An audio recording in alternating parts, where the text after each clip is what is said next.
Get more ESPN and download now. Let's call it midnight Eastern. Let's call it the weekend on the East Coast. Might as well. This is SportsCenter. I'm Scott Van Pelt. We continue on with you until 1 a.m.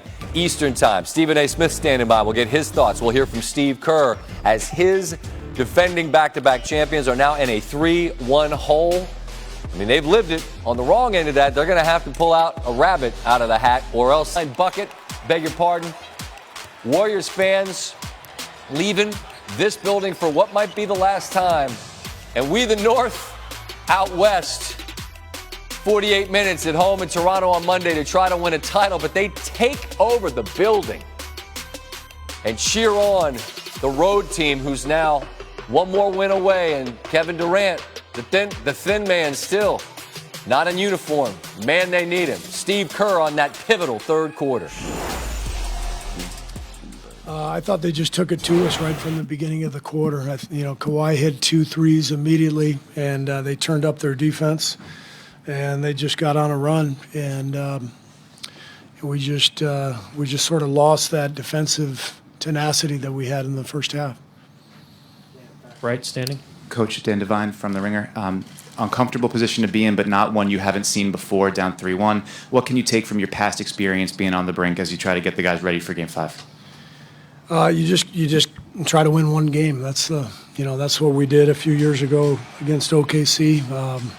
Win one game and then you move forward. So that's our focus now. We'll fly to Toronto tomorrow and take a look at the film, see what we can do better, and try to win a game. We've won a lot of games over the years, so try to win another one. Third row over here. CJ Peterson, San Francisco Examiner. Steve, obviously, Kawhi's 36 really carried Toronto tonight, but Serge Ibaka's 20 really hurt you guys. He's really active in the pick and roll. What was so hard about guarding Serge tonight? He just got it going, and they did a good job in the second half of moving the ball and finding the open man. They hit 8 threes in the second half after we did a good job on them in the first. And so the ball started moving, and they found Serge in the pockets and in the middle of the paint several times, and he had a great game. Towards the middle. Serge Ibaka certainly did have a great game. Bit like Lowry. In the first 2 games, Lowry didn't do much. Then Game 3, he came up huge. Ibaka had more points in this Game 4 than he did in the series coming into the night, and obviously he shot it really, really well. Stephen A. Smith joins me now. And Stephen A., as we were establishing contact, just making sure you could hear me, before we get to Ibaka, you made the point that Raptors fans are knee-deep in the building, man. When was it obvious to you that so many of those folks had gotten in there and were cheering these guys on? Man, it was obvious to me before the game. They invaded the party outside. Got a whole bunch of Warriors fans standing outside and what have you. Because remember, the Warriors had a closed practice prior to the game, a closed walkthrough. So I had to start off our SportsCenter special outside. There was a whole bunch of Warrior fans in there, and then these Toronto Raptors fans just invaded. We the North. We are here. This is what they were doing. They were making it very, very clear that the Toronto Raptors had some company, and it was their fan base. And they showed up here in droves. There's a few hundred of them up in the house, and they're very, very loud. And that's saying something coming from me. Well, look, they got a lot to be loud about, and they showed up, but Serge Ibaka showed out. We knew Kawhi would do what he does because he's a superstar. What was so different in your estimation being there in the building about Ibaka tonight?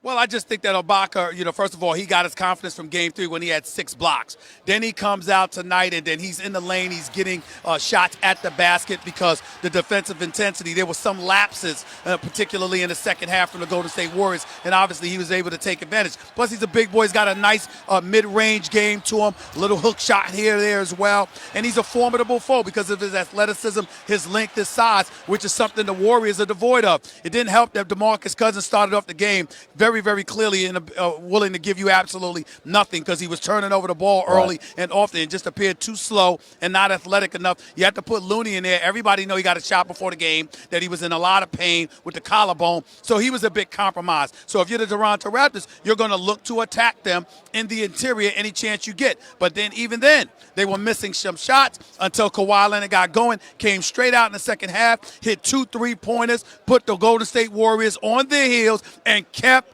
hitting shots. Dropped 17 in the third quarter. They couldn't stop him. They just couldn't stop him at all. They appeared to be deeper, more athletic, obviously more length, more healthier, obviously, and they just look like the better team. And as a result, you have to concede that and recognize that you're the Golden State Warriors. You've got one last hope, and that hope is Kevin Durant. You got to hope and pray that he comes back, which I believe he will. And if that happens, it's your last hope. I don't see anything else the Warriors could do, particularly when Klay Thompson comes out here and practically on one leg drops 28. But Steph Curry obviously couldn't help him because he had spent himself from his effort in Game 3. Stephen A., I was going to ask you your thoughts on Curry and Klay, but I understand that those guys are at the podium, so I will say farewell until next time. Travel safe up north. We will talk again soon, and we will hear now from, is it just Steph or is it Steph and Klay? All right, Steph and Klay at the podium. Here they are. And we got to do something about it if we want to, extend this series and have another game here. Right here in the front. Clay, Valeria Rubino, V-Sport. Basketball is becoming more and more scientific. How do you find the balance between pushing your limits on the court and resting your body also to come back from injuries? Is it more based on your sensations or on scientific evaluations? I think it's just based on the NBA Finals and the chance to be at this stage and compete. A lot of guys are banged up, probably on both teams. And it's just such a special opportunity. You just never know when it'll ever come back again. And obviously the science of nutrition and sports medicine is at an all-time high right now. So we have a great training staff who was able to get me back out there. Steph, you and Clay have been teammates for so many years. What's the impact he has had on your career? Does it make you a better player? Definitely, it makes our entire team better. He showed that tonight, obviously, with the injury like that, and to come back playing aggressive, hitting big shots, and giving us a chance to even be in the game. So obviously, he's a gamer, and you love to go to war with guys like that. And we've been doing it for a long time. Dan standing in back right. Back here, Dan Devine from The Ringer. Guys, you've been in this uncomfortable position before and been able to come back out of 3-1 down. What can you draw from that experience in 2016 as you try to get back on the right track here? That's not over. I mean, it's not a good feeling right now, obviously. But like you said, we've been on both sides of it. And for us, it's an opportunity for us to, just flip this whole series on its head and you got to do it one game at a time. It sounds cliche, and for us, that's literally the only way we're going to get back in this series is give everything we got for 48 minutes. Everybody that steps foot on that floor in Game 5.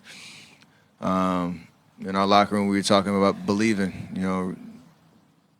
Everybody out there, believe that we can get this done.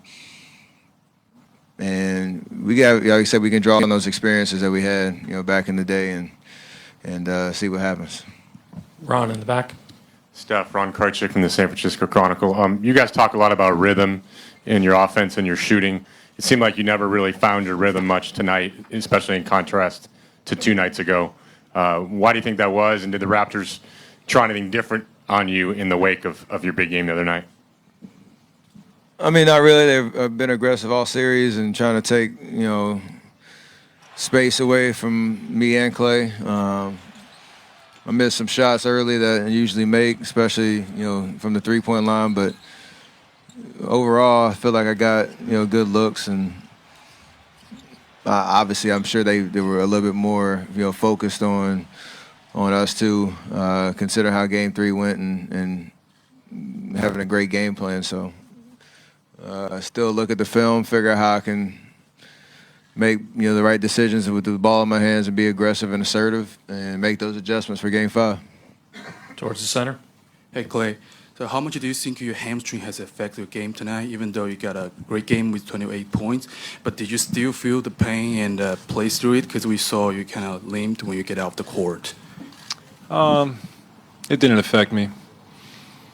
And like I said before, it's the finals. It's a long season. You play 100-plus games. You're going to be banged up. But you just got to dig deep. I mean, no one's going to feel sorry for you. So you just got to go out there, man up, and play to the best of your ability. Phil, again, towards the middle. Hey, Steph. Phil Barber, Santa Rosa Press, Democrat, just to your right. I'm sure that nobody is throwing in the towel in any way. Like you said, you're going to look at the film and come up with some answers. But I'm wondering, just considering the stakes tonight and the history of what you guys have done in this building, is there a certain amount of shock at tonight's result? I mean, not really.